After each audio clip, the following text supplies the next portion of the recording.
Okay.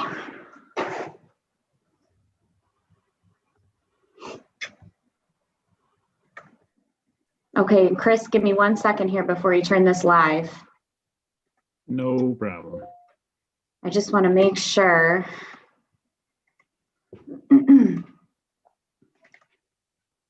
Oh, Okay, can everybody see it? yes. Okay, let Looks me check good. one thing. Hold on, I'm gonna check one more thing before you flip it. Give me 1 second here before you turn this live. Okay. No problem. I just want to make sure I can hear the YouTube delay.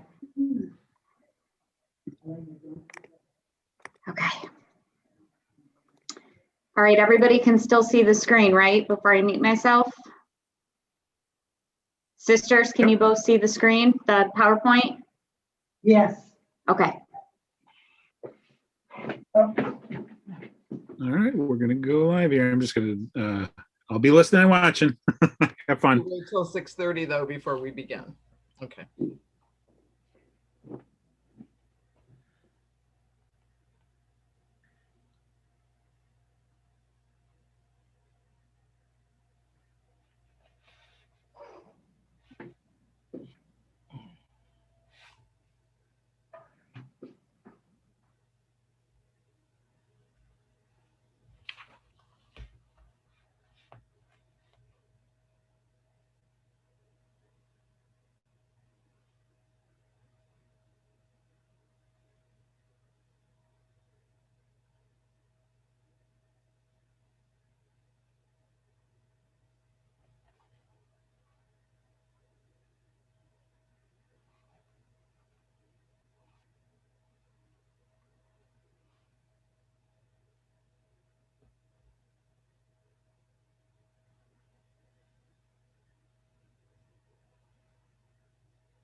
It is 6:30. Shall we begin? All right. Good evening, everyone. Welcome to the freshman and sophomore parent meeting of Brother Rice High School. This is an annual meeting. We convene every year in February to speak with our parents and to talk about what the entire 4 years look like and our role in that 4 years. And so this evening, before we begin, I'm going to ask Sister Elena Sabolowski to start with prayer. We pray before every gathering of students, faculty, or staff. Sister? So good evening and welcome. So let us quiet ourselves and even bow our heads in prayer. Lord, we ask for great things for our young men. We do not ask for them to just get by or do okay. We ask that you bless them abundantly, give them wisdom and understanding, strength, courage, and resilience. Direct them in situations that are life-giving and give them the right words and right actions to not only succeed, but also to thrive. We ask you, Lord, that you would be with them and give them signs to know that you are truly near. And finally, Lord, we ask a blessing on our parents. Give them wisdom in their advice and help them to model the virtues that will help their sons grow as honorable young men. We ask all of this in the name of Jesus. Amen. Live Jesus in our hearts forever. Thank you, Sister. As we begin our program this evening, just some housekeeping. We're going to go through a number of slides and information. We normally use slides and information to guide our program, so this is nothing out of the ordinary. The only difference is we're missing you in person. So we know you're out there smiling and listening, so thank you for that. As we begin this evening, I do need to introduce myself, but first I'd like to introduce Sister Marie Cacciatore. She is our freshman counselor. All of you have met her at one point or another during your process of starting your sons at Brother Rice High School. She is the point person for freshman year and guides your young men into the transition from middle school to high school. And by the time I see them in 10th grade, they have become young men, not little boys. So thank you, Sister Marie, and she'll join us a little bit later. As 10th grade counselor, I'm Annette Rozwadowski. The kids call me Ms. Roz, and I am the sophomore year counselor. I am the point person for all things related to their sophomore year, and we'll go into a little bit more detail about that. I also have the privilege of being the director for counseling at Brother Rice High School since I began there last year, and it is both a privilege and an honor to be part of the Brother Rice family. As you've now met Sister Elena Sobolowski, she is our 11th and 12th grade counselor. Your sons will have her working with them both years, and she will guide them through the process of academics, of choices, of decision-making, motivation, and all the things we need to do as parents and guidance counselors in this role to get them prepared. Now, I should probably make a disclaimer.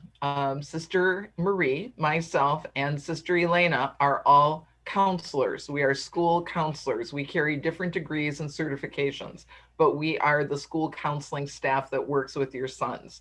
Our additional support staff are very, very important people. And oftentimes you'll hear them talked about first before the counselors. So let me introduce Mrs. Amanda Miller.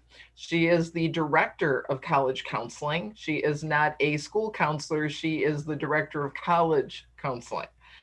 She is our primary resource for sisters and I, and she assists the juniors and senior students to prepare and manage their entire application process. She'll go into more detail about that in a bit. She also coordinates what has now become the very famous Warrior College workshops. We have our own YouTube link, and Mrs. Miller does a fabulous job of making sure that your boys are communicated with. The other point person you really, really need to get to know is Miss Debbie Flynn. Mrs. Flynn is fabulous. She is our registrar. She manages everything related to the nuts and bolts of making sure the detail and the paperwork is done for your sons. She manages college visitation schedules, which have been unique this year because we've done them virtually. Sending transcripts out, and that's both at the application process as well as later in the process, including 7th semester, and then sends transcripts out for all the sports qualifying. And she's a valuable resource. And so oftentimes your sons will call one of us as counselors, and our immediate is, in the future, you can email Mrs. Flynn directly, and we do refer them to her because she gets to have a relationship with all of them as they do all their process. This is a very small print on a very nice screen, but the purpose and intent of this is that this is our college counseling plan. And what that means is, if you notice, it's laid out between 9th to 12th grade. It includes the highlights of things that we do with your son to have a comprehensive counseling program. First of all, as I said, Sister Marie has helped your sons adjust to the school, to understand how we operate with our Rice values, and takes us through 2nd semester scheduling and all the things related to being successful as freshmen. The thing I would like to point out is we do our testing in grades 9, 10, and 11 in the fall and in the spring, and we'll talk a little bit more about that. But please note that we do standardized testing twice a year, and that helps us with determining how your sons are progressing. For 10th grade, we start career and interest surveys and information. We did begin that before we ended up having to go out on quarantine this year. So some of the 10th graders, we got them going. They know they could access it, but without being prompted, they might not have done as much as I would have liked to have done. Please know, though, that I've met with them starting in January, as you know, and the students have all been thinking, been researching, and really have strong ideas. And how that equates now is moving into scheduling and their potential for success. And we will talk more about rigor and what that means in the college counseling process. 11th grade, once again, the students start beginning to identify their majors and their fields of study. And we also take PSATs, except it is the National Merit Qualifying Exam. So that does determine our students who may have an opportunity for additional scholarships. And then 2nd semester, working through and beginning the college admissions process. So it is a very lengthy process. Sister Elena has a lot that she does 2nd semester with her juniors, and Mrs. Miller does join them in that process. When we get into 12th grade, the Warrior College workshops continue 1st semester. We are their team. We are the boys cheerleaders. and quite honestly, guide that process to get them to where they need to be. By second semester, Mrs. Miller's working hard with Sister on their transition to college programming. So in a blink of an eye, your ninth graders are seniors and they're telling us goodbye and they're gone. And it just goes by so quickly. And as a parent, it touches my heart as I watch the ninth graders become 10th graders and working with the 11th graders. So there's a lot going on here with your sons. One of the last slides I'm going to be talking about, this is second to the last before I pass this on, is our graduation requirements. If you've noticed, as we're working through the 4-year planning for 9th, 10th graders, you are required to have 24 credits to graduate from Brother Rice High School. And when it states here that theology, English, and math all require 4 credits, what it really needs to say or should say is that the students must take theology, English, and math each of 4 years for a total of 4 credits. So they can't double up in a subject in a given year and then skip it in another year. So it is very important that you do understand that as we talk about math and other subjects. Social studies, 3 credits, including economics and government. World language is 2 credits required to be consecutive years back to back. So it is very important that you do understand that. We also do recommend, if a student is looking at certain competitive colleges and universities, that maybe they need or recommend additional credits in certain subjects. But this is our base for graduation. For science, 3 credits, 1 each in biology, chemistry, and physics. The next grouping, we need a half credit each. Your sons have taken speech, PE. The 10th graders have taken computer applications. Your 9th graders next year will take a class called Mastery Skills. Computer applications will become an elective. And all students are required to have a half credit of health for graduation. And then you have credits of electives, a minimum of 2, but we have the opportunity to earn many more credits, up to 28. And so many of our boys do graduate with more than 24 credits. Next slide. Oh, there we are, all school testing days. I've tried to put this out of my head since I'm working diligently. All the testing materials have come in. In the fall, we always administer the PSAT exam to 9th, 10th, and 11th graders. This year, we also administered SAT as a special college admissions testing for our current seniors because testing was so hard to come by during the height of the pandemic. All students have access to their PSAT results. And if there's any question about accessing those, please let sisters or I know, and we will look for that information for you. Point of reference with all of that too, your sons are registered for PSAT and also will be for ACT with access through their Brother Rice High School email addresses. So email is something that's critical for us. And it starts in 9th and 10th grade. By 10th grade, my communication primarily with your sons to call them down or whatever is by email. And so please, if you're looking for their test results, they know how to get them, ask them to pull them up for them and empower them to understand. They have met with us to talk about their scores. In the spring, we do all school testing, and that's why we're kind of busy right now between scheduling and preparing for testing, not to mention President's Week and all the other things coming up.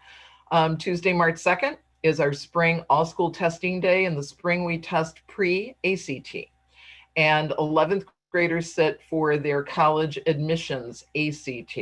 Seniors are not in school that day. There is information noted in daily announcements. There will be additional information in daily announcements as we get closer to that date. But please know that that's coming, and we do not do makeups. I've already had a couple parents contact me about needing to be out of town for other commitments with their sons, and it's a one-time sitting. We do not do makeups for those. What I would like to do is introduce you officially to Sister Marie Cacciatore, and she is going to start the next section because I've talked enough and too much. And so Sister Marie, please take over. Thank you. And good evening, everyone. Thank you for joining us. As always, we're so happy to have you with us, even though in distance learning. So the reason that I do this part, a look into college counseling, is because we begin college counseling in the freshman year. And we do that primarily by trying to make sure that every one of the courses that your students take are at a level that they will find success. Because one of the three conditions for a good college process is that they are aware that rigor of classes, so when your sons complain, this is too hard, it really isn't. Their GPA and their grades, crucial. And of course, the standardized test scores. I know that Ms. Roz Wadowski just explained to you about our standardized test program. The pre-tests really don't count, thanks be to God, but they are that practice for the real thing. And we do encourage you to be aware that if you do want your sons to practice for the tests, those two websites that are given on that slide, the ACT Academy and Khan Academy for SAT, are wonderful sites. And you don't have to spend hours on it, but they offer free practice tests as well as how to correct errors. And it might be a good thing when you don't know what to give your son to do in the summer. Just a thought. Next slide, please.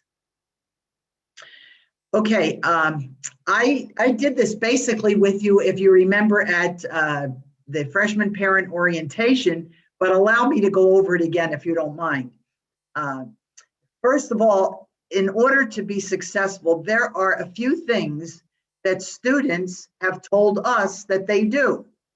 They set regular times for their study, for their exercise, for their bedtime. So regular times for essentials is crucial for success. It probably goes without saying, but being prepared for class, and that means, you know, they wonder why we tell them, I say to them, you know, straighten up the tie and the collar, because even being prepared for class means dressing for success, looking like the bright-eyed, cheery student that we hope that they come into the building as. Active participation in class. I know that you do encourage your freshmen and sophomores to do this, but it is so important, particularly if they're in a class that they're enjoying. Show that they're enjoying it, because there will be a time that they may want to ask that particular teacher, and I think that'll be addressed for maybe a letter of recommendation. Daily attendance and on time. You know, it's like you can't score in a game if you're not on the court. You can't score in school if you're not in school, and on time for each class. I don't know why, but some of our students get into a habit of a late bedtime, and so they can't be alert and alive for that first hour. So important. Relationships with teachers. That's teaching them much more than just the curriculum. It's teaching them how to be successful in the future, not to be afraid of the teacher, to be able to ask questions, to interact in a respectful manner, as teachers would like to also interact in a respectful manner with each of their students. And I can't stress this enough. You know, I worked with a Brother McIntyre, many of you know him, and he used to tell me that homework is so important at Brother Rice High School because it's the foundation of success on a college level, that he used to call us homework high.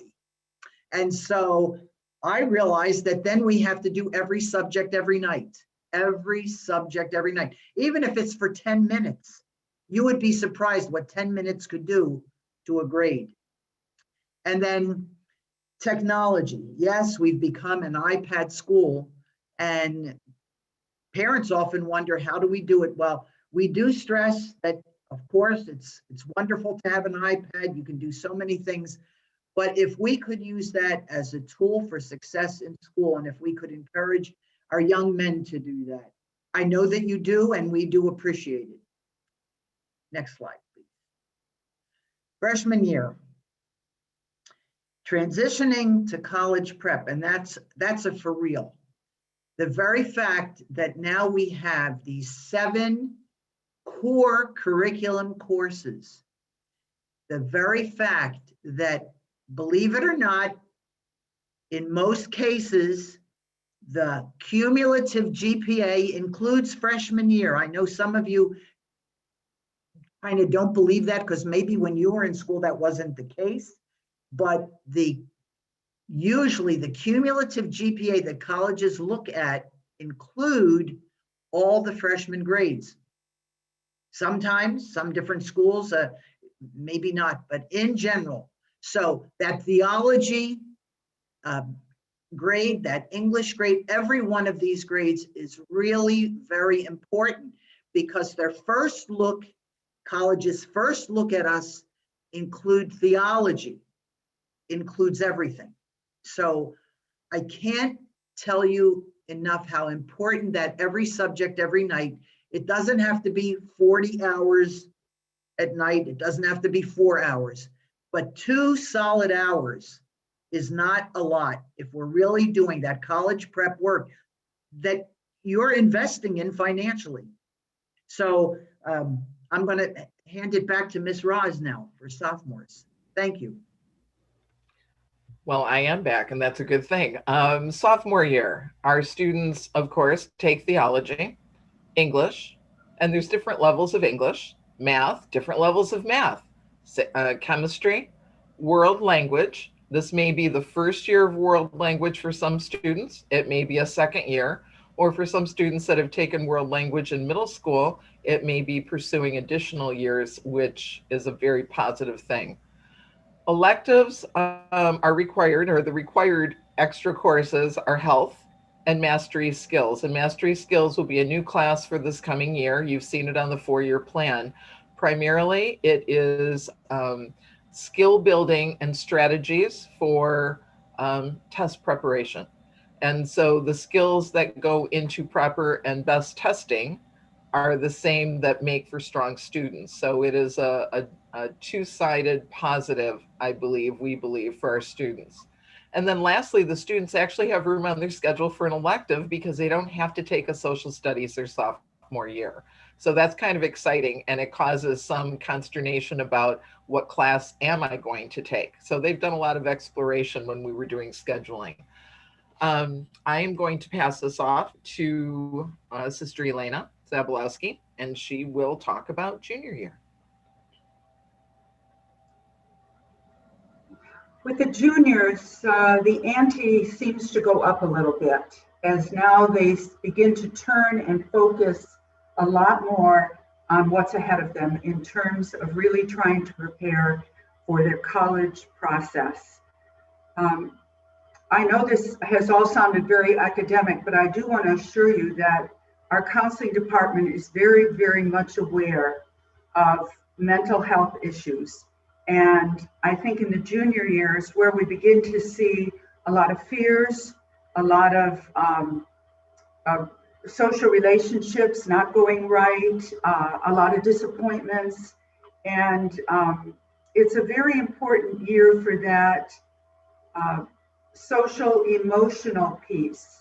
And all of the counselors are very, very attentive each year, but I think even more so during this junior year, all of us become a little bit more heightened in our working with teachers and students who may be experiencing some difficult times. So their courses run the same: theology, English, math, physics, US history, and then we really do try to encourage a 3rd and a 4th year of world language. If they're looking at selective colleges, they are looking at the 3rd and 4th year of a language. And it's also, if we're really going to look at the global perspective, it's something really that would be very helpful to those who like it and certainly could manage it as a course. Next slide. In the second half of the junior year, we begin the Warrior College workshops. In the first half of the year, I work with the juniors, meeting them once a week for 20 minutes during their second half of their lunch. Juniors have a 45-minute lunch.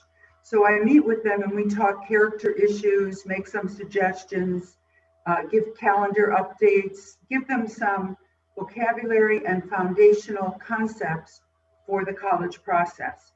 After January, Mrs. Miller and I really move into the Warrior College workshops, which she leads.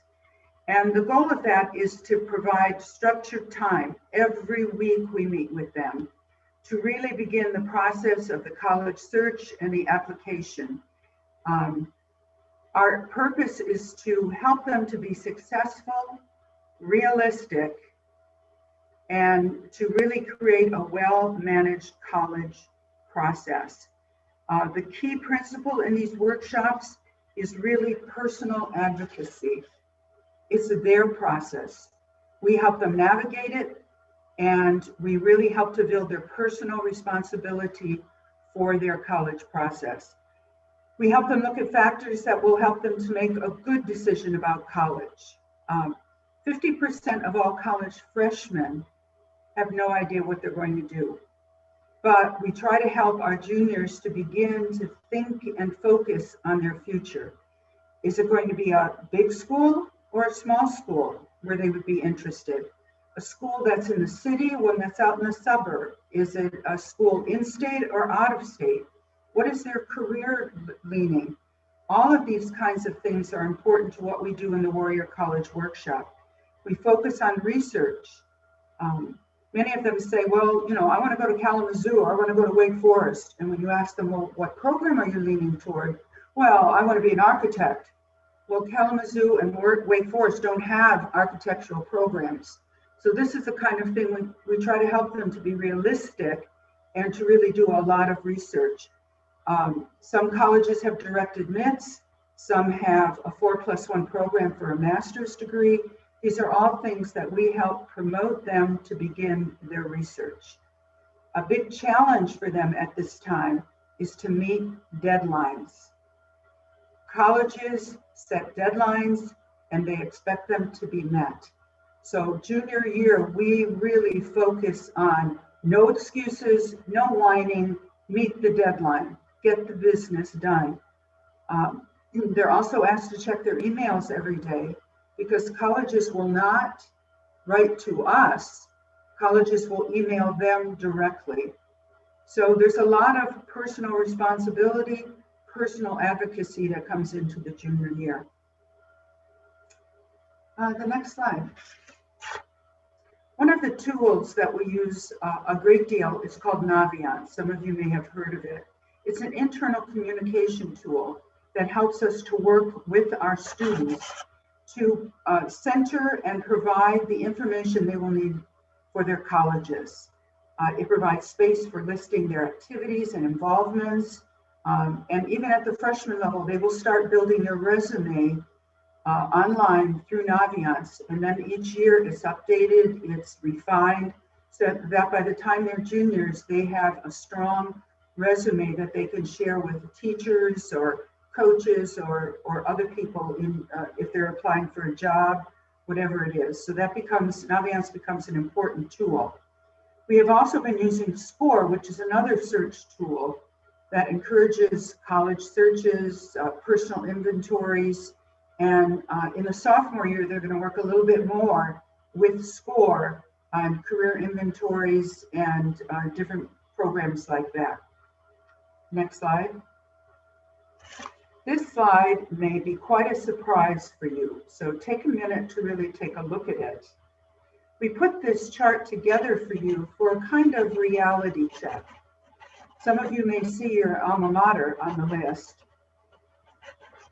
One thing we want to say to parents is the U of M of today is not the same U of M that you attended. In fact, it's not even the same U of M that your oldest son or oldest daughter attended. MSU is not the same MSU that you attended. 2 years ago, MSU went to the Common Application, which allows you to send a basic college application to any college. With one touch of a computer key, MSU received 10,000 more applications than the year before.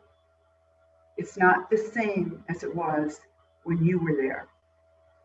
Grand Valley, which used to be a safe school for many of our students, has now really strengthened their game and raised their admissions requirements. Same thing with Oakland University. So we need you to help us, to help your son be real about the choices they're making. We want you to encourage the dream, and we would never tell a student that they couldn't or shouldn't apply to any college that they're interested in, but help them to explore many options. There are over 3,000 colleges in the United States. There is a college for every student, and we want them to get a broad perspective rather than to just narrow in on 1 or 2 colleges. Next slide. So at this point, I'm going to turn our program over to Mrs. Miller, who is our Director of College Counseling. Hi, good evening, everyone. My name is Miss Amanda Miller. As Sister Elena said, I am Brother Rice's college counselor, so it's nice to get to know you all virtually. I know some of you may have some older sons that have already gone through the process very closely with Sister Elena and I. And for those of you that are 9th and 10th grade parents, you'll be getting to know us very well in only a few short years. So I'd like to give kind of an overview. Obviously, while we're talking tonight about college planning, obviously the college application process always comes into play. So I always feel it's appropriate to kind of set it up for what's coming down the pike for you, but at a level where as a freshman and a sophomore, really that anxiety shouldn't be a major player in what your son is experiencing. And a large part of that really comes rooted from our college counseling philosophy. You can see it on the screen here from my good friend, the Oregon Duck, who is proudly displayed in my office. The way we approach college counseling and working with the students is really about, it's all about him. It's going to be all about your son. It's going to be all about his individual goals. And we really focus on the 3-pronged goals of his academic goals, his personal goals, and then of course, financial goals as a family. That financial piece of the college process always has to be a part of the ongoing conversations that you'll begin to have as a family. But really, as we walk our students through this process, and you heard Sister Lena talk about that exploration and that research of all those different colleges that are out there, we really do want him centered on, at the end of the day, which schools are likely to be the best fit for him. And unfortunately, this is probably something that a lot of families can relate to, not just at Brother Rice, but everywhere. When they think about the college process, it's very easy to kind of go down this rabbit hole of feeling like a student needs to package himself for what a college wants. And that's where a lot of that anxiety builds, because they're so afraid to make a misstep of, well, what class do I need? This one or this one? What club is going to look better? Should I join robotics or should I be a part of theater? And in reality, the students go through high school so worried about, at the end of the day, what's going to look best to a college, when in reality, we need to take a step back and we need to reverse the process to the way it should work. And this is the way we approach it, obviously, here at Brother Rice, is we want our students playing to their own academic strengths. We want them to determine their interests. What do they like? What do they enjoy? And then we want him to find those colleges that fit him. We're less worried about making him a peg fit into a hole that at the end of the day may not be the best fit. And instead, he's the consumer. He should be finding those colleges that are going to best meet what his goals are at the end of the search process in his senior year. And we find when we talk to our students that way about college, you get a deep breath of, oh, this may not be that bad, that there are going to be a lot of schools out there that potentially are going to be a good fit for me. Specifically, our biggest goals as we work through primarily those Warrior College workshops. Obviously, my number one goal is your son has a healthy process. He has a productive admissions process. We encourage all of our students to apply to a range of schools. We walk them through their junior year. We have kind of an internal strategy, you could almost call it, of how we build our college lists, with the goal that students are admitted to more than one school, because we want them to have a couple offers on the table, because they will change a lot during their senior year. It never fails. What a student wants in August or September of his senior year can be very different than when it's actually time for him to make a decision in April of his senior year. So we want them to have colleges in the court that have admitted them, that as they kind of shift their priorities of what is going to be the main factor for him or the main factors in his decision making, that he has offers of admission on the table that he can choose from. Of course, I've already alluded to it. We want your student to find his best fit. You will hear me say time and time again, I am a very big proponent of, I like students getting away from this concept of the rankings. It is amazing how many families and really social media, the media itself, have a lot to do with it. And when we see reports like US News and World Report, Princeton Review rankings, for how these colleges are being ranked. And it's very easy for students and families to say, well, I'm applying to that school because they're the number one in the country, or they have the number 5 business program in the world. But you really need to do the due diligence of drilling down what those rankings actually encompass. A lot of times they encompass factors that may be of very little interest to your son or very little interest to you as a parent. Things like how many Fulbright scholars that university awarded, or their endowment numbers. A lot of times students are looking for things that are much more impactful and relatable to them. So sometimes when they learn what those rankings actually encompass, they're a little less impressed, I guess you could say, than what that ranking number alone may signify. So you will see when your son becomes a junior, and we have some of our college counseling branding throughout the school, we really encourage that our warriors, we chase fit. We don't chase bumper stickers, we chase fit here at Brother Rice. A big part of that is our messaging to our students and to our families. And I have to give our students a tremendous amount of credit. We have a very supportive college-going environment here at Brother Rice, meaning that the students are really supporting one another. They are recognizing that everybody's process is going to be different than their own, and it should be different than their own. But they're celebrating each other along the way of the schools that they're applying to, they're being accepted to, they're being recruited at.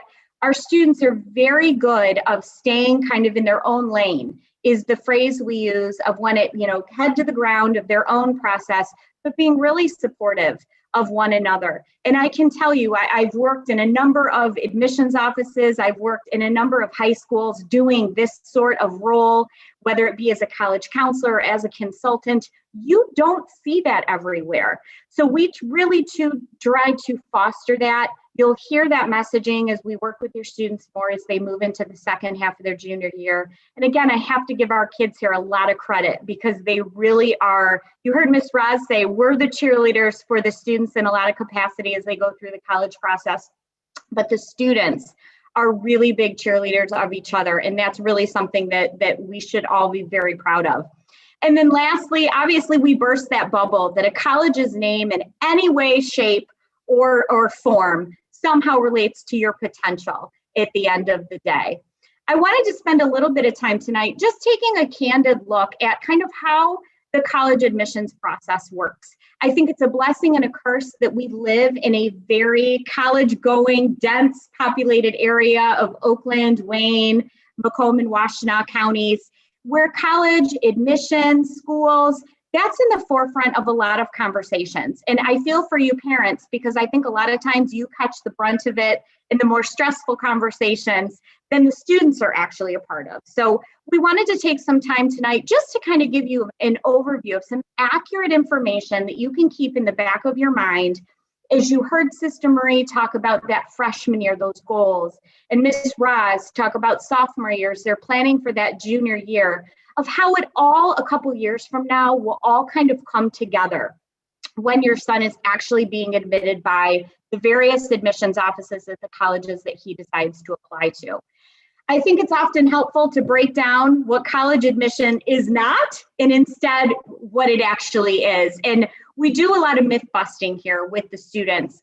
When we did this presentation in person, for those of you that maybe are sophomore parents and were able to attend last year in person, we used to play that GPA game where we would actually have parents volunteer, come to the front of the room, and I would read out various stats. And all you could see as an audience member was their GPA.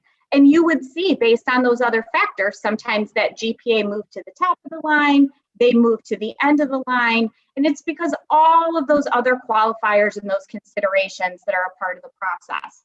Well, of course, with that, sometimes you get some noise that kind of seeps its way into the process, those unknowns. And a lot of times it's just simple. Parents have never been through this process before. And it is a very smoke and mirrors process of what actually is happening on the other side of the desk. So we always think it's fun and appropriate to kind of share with you what we're hearing in terms of myths and then actually break those down with a little reality check. So one of my favorite ones I always hear, I've been here at Brother Rice for 4 years, is Mrs. Miller. Mrs. Miller's going to get me into college. Well, I always joke Mrs. Miller can do a lot of great things. Getting anybody into college is nothing I can solely do on my own. Your son is 100% going to get himself into college. And I think that's important for him to recognize. And I know a lot of high schools in the area, when you hear that term college counselor, it's kind of that expectation balancing of, well, what does that individual actually do?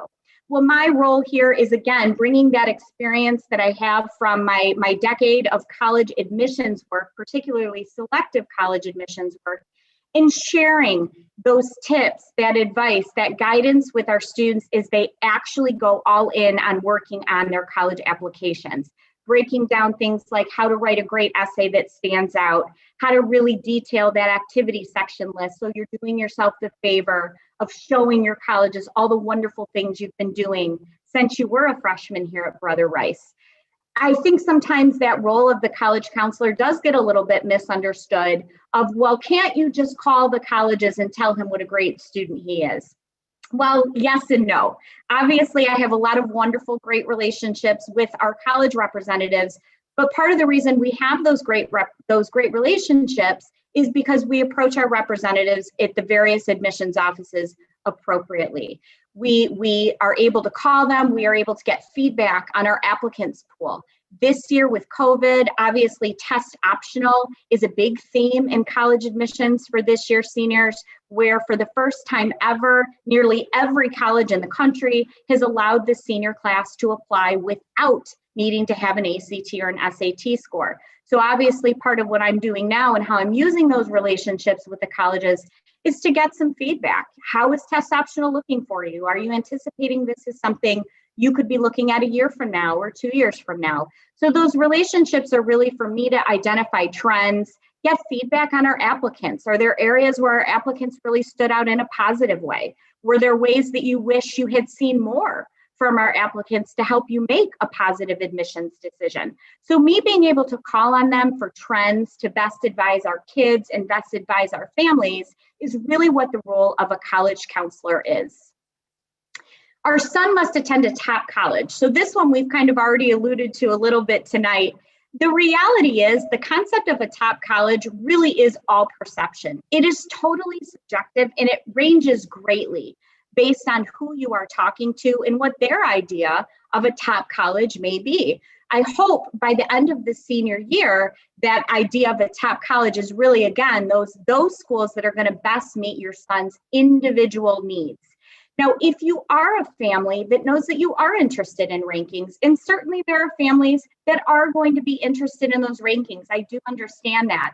Again, I do encourage you to just make sure you're doing a little bit of research so you're understanding what those rankings actually encompass and how they're being formulated and evaluated, so that that ranking, you can determine if it does or does not have significance to your son. One of the biggest messages I always share with the kids is where you go matters less than how you perform there. So again, we want our students, when they're selecting their schools, to be making sure that they're setting themselves up for success at the end of the day. And then of course that feeds into the last point on the screen. The name of the college that your son attends is not going to be what defines his future. He's going to define his future. What he takes advantage of on that campus, that personal growth that he exhibits, those connections and that networking that he's able to establish, he is going to be the one to determine the outcome of his future, not simply the name of the college that he decides to enroll at. A big one, a C in an AP class is better than an A in a regular level class. The reality is, when you're looking at selective colleges, and even some colleges that fall into what I would call the selective category, so the uber selective into the selective category, they do put a heavy focus on hoping to see that students have challenged AP courses, they've challenged some honors courses, if they were available to them in their high school. But that comes at a trade-off. They also want to see the students have done well in those courses. So is Sister Marie, is Miss Roz, is Sister Elena, is working with your son to plan next year's schedule.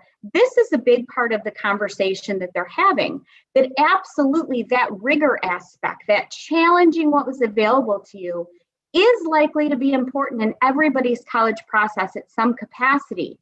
But how did you do in those courses? That is going to be the second part of that conversation taking place at the admissions office level. So we always advise our students and we advise our families, we want you to pick strategically and we want you to play to your strengths. If you know it's an area of academic interest, first and foremost, you should enjoy it. It should be a subject, a content area that you're passionate about. Those AP classes, those honors classes, absolutely they are hard. They're supposed to be hard. But we hope our students are taking them in areas where there's just a natural appeal and interest. And then, of course, we need to make sure that it's an area where they can perform well in that class. I always pick on myself with the students of when I was picking classes as a high school student, the AP calculuses never would have been on my docket. But I was able to play to my strengths and I was still able to take some honors. I was still able to take some AP, but I did it strategically. I knew I did well in English. I knew I did well in Spanish.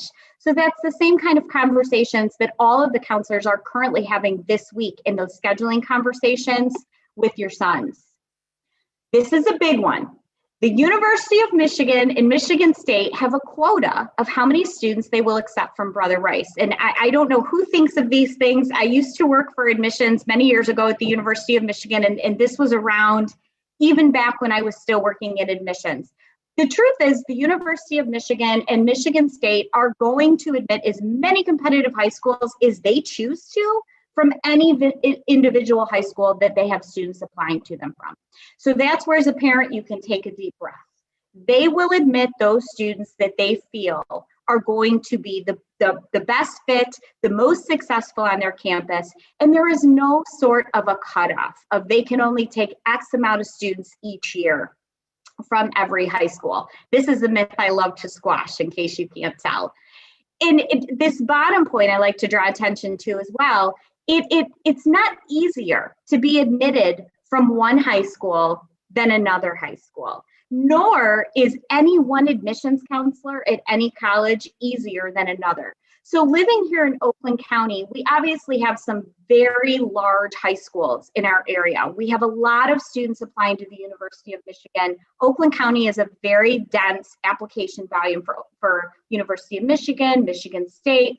So sometimes you will see crossover of our representative from the University of Michigan and Michigan State may be different than a school that's only 10 minutes down the road. And that's simply to balance that admissions counselor's workload of volume of applications, volume of phone calls, and follow up with prospective families. But this whole concept of, well, that admissions counselor must be easy or easier than the one we're stuck with. Well, I'm here to bust that again, these admissions officers go through such consistent training. Everything, there always is a system of check and balances in the admissions process. It is never just one person. making a sole decision. So again, I'm hoping I'm building your confidence with that, particularly with these two schools, that we have a very good relationship with both institutions. And personally, I think our boys fare very well in the admissions process generally, but especially at the university and Michigan State University. So I said it once already, admissions is a holistic process. And I think as an underclassman parent, this is something to be aware of as your son moves toward that senior year, that when he does get ready to apply to college in the fall of his senior year, he is going to be confronted with both objective and subjective aspects that admissions officers are kind of pulling apart throughout his application to identify if he is likely to be a good fit for their institution. The biggest point to recognize with the admissions process is that admissions officers evaluate the applicants in the context of their own high school. And you can see the second point here. The easiest way to kind of break that down is simply what was available to you and what did you choose to take advantage of. So every college, believe it or not, has an admissions counselor that is assigned by territory. It may be they read for the entire state of Michigan. It might just be they read for a certain pocket within Oakland County. But that admissions officer's job is to get familiar and know every high school within their territory. So we help our admissions office colleagues with that. We have some pieces that when our students get ready to apply to college, we send along with their applications, one of which is called a school profile. And a school profile really breaks down some key data points that colleges are often looking for. How many AP did you offer in a given year? How many honors were available? How many of your students are pursuing post-secondary education? What are your average ACT and SAT scores? What kind of academic classes are your students required to take? What kind of extracurriculars are popular within the walls of your school? So when our kids get ready senior year to submit those applications, they are viewed very much only within the walls of Brother Rice. And that's where that college begins to be able to break down and assess what was available to him over the last 4 years. What did he choose to take? What did he take advantage of? How did he do along the way in that journey? The academic piece of an admissions review is always what leads the process. The essays, the extracurricular pieces, those are more of those subjective categories that often add a voice and they add a personality to a student's file. The biggest components of when your son does get ready to apply to college, you can break them down very clearly into two categories. You'll have your academic components, which obviously are the GPA, the grades, that rigor of the curriculum that you're hearing us speak a lot about tonight. And then of course that standardized test piece. The personal components are going to be more about, again, those extracurricular. Does he have any leadership? What did he choose to share in his essays? And then most colleges do accept or require a teacher and a counselor letter of recommendation. Now, underclassmen families are usually very curious of, well, what at this point in the process can we be doing? Well, Sister Marie, Miss Roz, they've already spoken to it. As a freshman and a sophomore, really all this other application stuff, your son does not need to be worried about yet. His job as a freshman and as a sophomore is getting his feet in his classes, finding those areas he enjoys, finding those areas where maybe he can pursue some challenge, but he's confident he can do well, taking some risks with his extracurricular activities, finding how he enjoys spending his time. And then as he progresses into junior year, maybe he'll be able to take on some leadership roles. Maybe he'll be able to dive a little bit deeper into some of those AP courses. It all starts to tie together. And then the second half, we move into obviously the app stuff itself. One thing as an underclassman that you can be conscious of now is what I just said, that the academic piece will always lead the process when your son applies to college. And I think it's really important for families to understand that the transcript is probably the one element of the application that every college would agree gets the most attention in an admissions review. And it's much more than just an admissions officer looking at the GPA. Colleges are really breaking apart that transcript, and they're looking for several different aspects of information as they are trying to make a determination of whether or not a candidate is likely to be a good fit for their institution. You can see here on the screen some of the various components they're looking for. They're looking for quality of grades, and this is a biggie. It's not just the cumulative GPA. When you talk to an admissions officer, grades and GPA are two very different things in their minds. The grades indicate to them the quality of how did a student perform in a class. The GPA is obviously the running cumulative total. So this ties into that second point of the academic trends. When they're looking specifically at the grades, how did a student perform in any one academic area? The trend piece naturally ties into it. Does he have a consistent trend? Has he been a pretty consistent grade-wise student 9th through 11th grade? Does he have an upward trend? Maybe freshman year was a very large transition for him, and he needed to get that footing, but his grades have grown stronger as he's moved toward that junior year. Sometimes we see students where life happens along the way, and colleges recognize that. Maybe he was a very strong student freshman year, but he had a dip, or he's had a couple dips. COVID is the perfect example this year for a lot of students. The good news is students always have an opportunity, if there is context behind those grades, he will always have the opportunity to share that with his colleges. And that'll be a biggie with when he starts working with myself and Sister Elena in the second half of his junior year. And Sister talked about that advocacy. We are working with the students of how to grow in that confidence to be able to share that information with their colleges. One thing you never want to do in the college process is just assume that they'll be able to figure it out. That's not usually how it works. We want our students to take an active stance in filling in any gaps and making sure that they really are doing a holistic job of advocating for themselves and their educational journey. Of course, they're looking at the strength of curriculum and how they have performed in those classes. One of the other things that very selective colleges are looking at is when were those courses taken in high school. So is your son applying to highly selective institutions? If so, those colleges are likely to want to see when those honors, when those AP began to come into the picture for him. A lot of students wait until senior year to take those AP classes. And it's a very common trend in the selective admissions world that if a student kind of, kept that GPA as strong as possible because he saved those AP classes until senior year, well, it's very hard for a selective institution to feel confident admitting a student without knowing how they're performing in those classes. So oftentimes, if a student has the majority or all of his most rigorous classes in his senior year, it's very common and it's very normal that a college will touch base with that student and say, we would like to see your first semester senior year grades to see how you're performing in those classes before we make a final decision. Now, of course, there are a lot of other colleges out there, and by a lot of other colleges, probably the majority of colleges that put way less emphasis on AP and honors classes. But students can still boost up their strength of curriculum by moving into that final category of the quality of the overall academic program. So we have many students each year that don't take honors and don't take AP, and they're admitted to 4, 5, 6, 7 colleges every year. But they were able to boost up the quality of their overall academic program in other areas.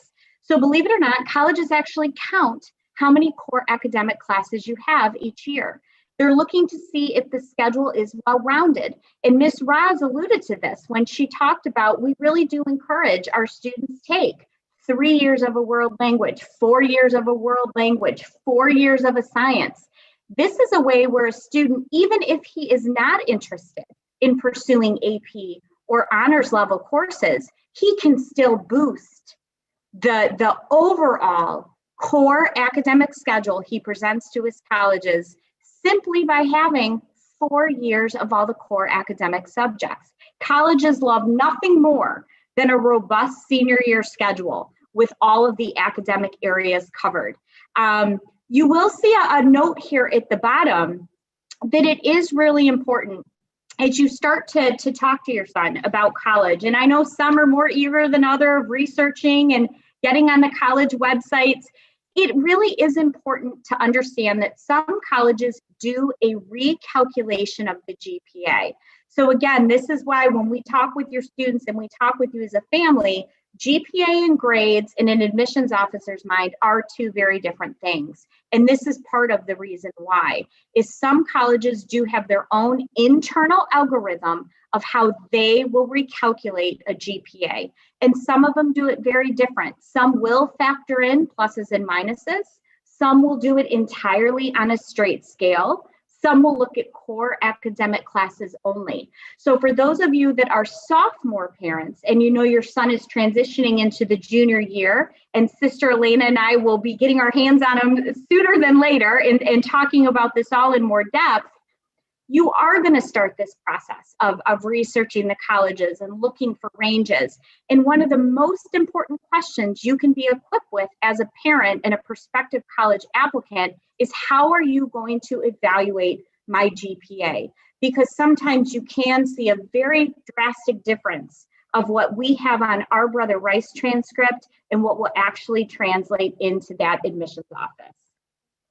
Now, another thing that freshmen and sophomores can be doing now is that extracurricular piece of really what the colleges are looking at when they're breaking down that extracurricular component of their review is they're looking for commitment and they're looking for demonstrated interest now, or demonstrated leadership. Now, as underclassmen, we definitely recognize their opportunities for leadership are somewhat limited at this point. Obviously, we have a lot of juniors accumulating leadership. A lot of the leadership roles are held by the seniors. Colleges understand that that's a very natural progression. It's very hard for a freshman or a sophomore to have leadership in his clubs. But leadership comes in other forms. Leadership comes from things like Band of Brothers, being a leader in a classroom, helping another student, helping a teacher facilitate a conversation just by being a participant. You don't always have to have the title to be a translatable leader in the world of admissions. I always tell the kids the longer the list does not guarantee the better the list. Quality as opposed to quantity. So we want our students freshman year, again, taking some risks to explore some different activities that potentially could be a great fit for him. And colleges definitely recognize there may be some things that he tried freshman year and he decides he doesn't enjoy, and he's not going to continue with them sophomore year. That's okay. But the trade-off is hopefully he also found some things he really did enjoy that he's going to spend a little bit more time on sophomore year. Junior year, he is going to throw his hat in the running for a leadership position. And then hopefully he sustains that commitment into his senior year. Jobs, internships, family responsibilities, caring for siblings, all of those count as extracurricular activities in the world of an admissions officer's eyes. And of course, Sister Marie does a wonderful job of having our freshmen start to document this now. Because if students don't start keeping track of their endeavors in their leaderships, they stare at those applications in their senior year and they just naturally forget all the great things that they've been doing. We want them to keep that resume developed, updated, 5 minutes, a month, just as they progress toward their senior year. Because again, you want it to be a running comprehensive list of all the wonderful extracurricular accomplishments, whether it's in school or outside of school, that he's been able to tackle since he was a freshman. Now, colleges and universities, of course, are going to consider other characteristics and attributes. They will look at things like personal background. They may look at alumni connections. They could look at things like race, ethnicity, gender. They could look at a family's socioeconomic status. They often look at geographic considerations. You see this a lot, particularly with private institutions, that there may be targeted areas of the country where they know they really are looking to generate some student applications from. This list of the other attributes, as we call them on the screen, are always the elements that will be out of your son's control. when he actually gets ready to apply to college as a senior. I always share a wonderful article written by a colleague of mine at Georgia Tech. Rick Clark is the director of admissions down at Georgia Tech. And he runs a really great admissions blog that is public.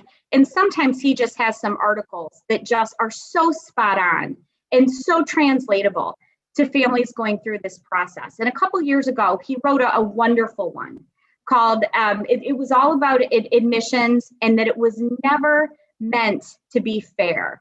It is about mission at the end of the day.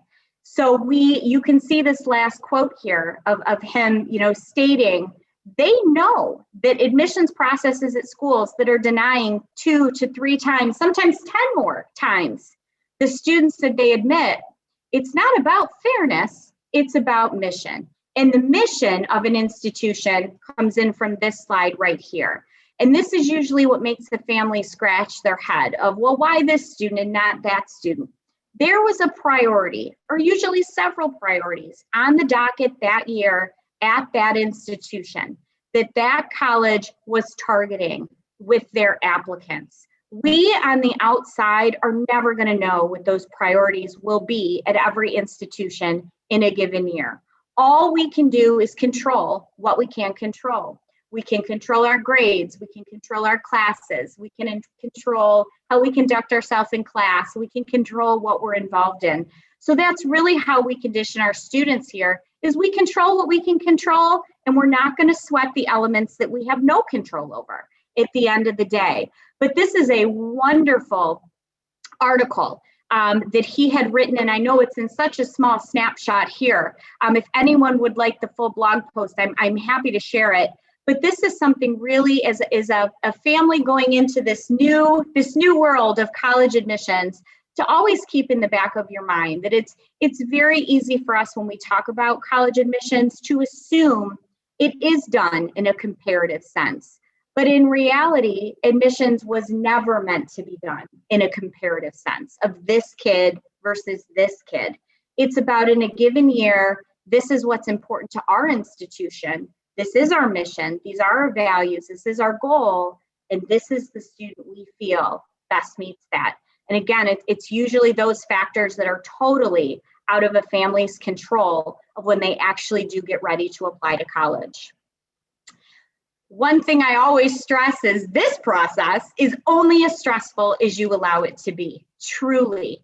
We work with our families. We want you to hear and understand now, there's no guarantee in college admissions, but we will work with your son to make sure, again, that strategy of where he actually applies as a senior generates hopefully several offers of admission at schools he's interested in.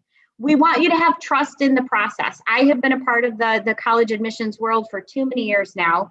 It always works itself out in the end. For whatever funny reason, it is a process that very much at the end of the day, the students come back and say, I didn't get it then, but I get it now. It always works out the way it's supposed to in the end, but we have to have trust in the process.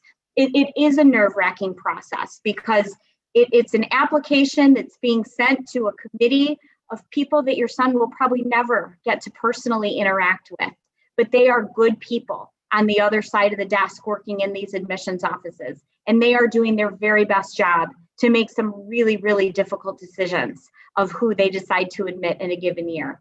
Again, don't reverse the process. Don't worry about packaging for a particular school. Instead, we want your son to play to those strengths. We want him to determine those interests. And then we want him to find the colleges that best meet whatever his needs are. I don't care if he's a student who determines he's going to apply to an Ivy League institution. He decides he's going to stay local at home and pursue community college. Every student that goes through this process with me, with the application help, gets the same level of attention, the same level of importance. I'm just happy to see that they're pursuing those schools that they're excited about and that really are going to be the best fit for him. Decide again that these underclassmen years are the prime years to be determining what those best fits and what those interests are going to be. A tip for parents, you really do have to start deciding how much of your son's high school progress, how much of his college application progress you are going to share with others. Usually the more private you keep the process, the more peaceful you'll find the process is at the end of the day. So that's all I've got. Miss Roz, I'm going to turn it back over to you in the event we have some question and answers that may have popped up in the Q&A panel. Well, I can tell you honestly that we have had a couple questions, and Mr. McCoy, who's been helping us with our webinar today, did address a few of them, and I have answered a couple also. Couple questions that did come up. If you are interested, you're in seeing your son's PSAT scores from 9th grade and 10th grade, and actually if you have 11th and 12th graders, we can show you all the way through. And you do not have access to them, or your sons are resistant to provide them to you for whatever reason, please contact one of us in the counseling department. So, you know, Sister Marie or myself or Sister Elena, we can pull that data up for you and send you the form so that you can see them. We had a question about, are we sharing this information with the boys? My response to that was mine, and that was, the one-on-one meetings that we conduct in the fall and at the start of second semester, partly in the fall to get to know your sons, and then second semester to recap their test scores, what their dreams and goals are, why it's important, particularly in 10th grade, for planning their next 2 years of classes to see where they're going to, because we know that students who have a plan actually achieve more because they have an idea where they're going to. So there's a number of factors, and we don't actually give them this presentation because it's really too much information developmentally for a 9th grader or a 10th grader yet. They ask specific questions, we give concrete answers and build on it. But when they get to 11th grade and they're working with Sister Elena and then evolve in with Mrs. Miller, they will get every piece of what they need in small chunks to guide them in that process. Actually, and there was a question also, and I'll just say it rather than typing it. If anyone has missed this presentation tonight, I've gotten many, many emails already because we're back in sports practice season and things going on with our students. So if someone emails me, I will make this video available to them so that they can watch it. And we will answer any questions. Just contact sisters or myself directly, and we will gladly help you with whatever you need. Just be patient with us, please, because we're still scheduling tomorrow with 10th grade and then Friday with makeups for any of the students that have missed this week for any reason. So patience is going to be paramount this week, but we'll try to wrap everything up before we leave on Friday, because next week is a week off of school. And so we don't want to put this off for too long. So please let us know what you need. I think that's it for me. Let's see, I'm looking through here real quick to see if there's any other information. Okay, can I say one thing about testing? Anybody? So when I came to Brother Rice last year, there was an enormous number of parents and students contacting me about, you know, what the best test prep was for ACT and how their scores had to be improved on SAT. I want you to know from all of us, the most important thing that you can do for your son is to make sure they have a rigorous, appropriate to their developmental level, a rigorous curriculum of classes that have been well thought out for their interests and their ability, conversations with their counselors, and to get a good night's rest before we take testing, and not to add more pressure to anything, but to allow them to be relaxed and let the information come out. We have predictive materials called concordance tables where we can actually look at your son's test scores and pretty much do a predictive analysis of what this will look like in the future. You don't need to go out and spend a lot of money, a lot of time doing a lot of extra work, which we find does create stress. But that is a personal choice. But as Mrs. Miller has shared and Sister has shared, the best you can do for them is that they focus on their coursework, where they are age level appropriate, and just get the strengths they need from their academic development. Anything to add on that, ladies? Nope. Okay. Then I'm going to thank everyone for your time tonight. And if we can help in any way, please do know to look for Sisters and I. And if we have any need to, we will draw Mrs. Miller into the conversation, but we will be able to help you with whatever you need. So thank you again for joining us tonight. And please let your friends know who may have missed it tonight to send me an email and I'll send them the link.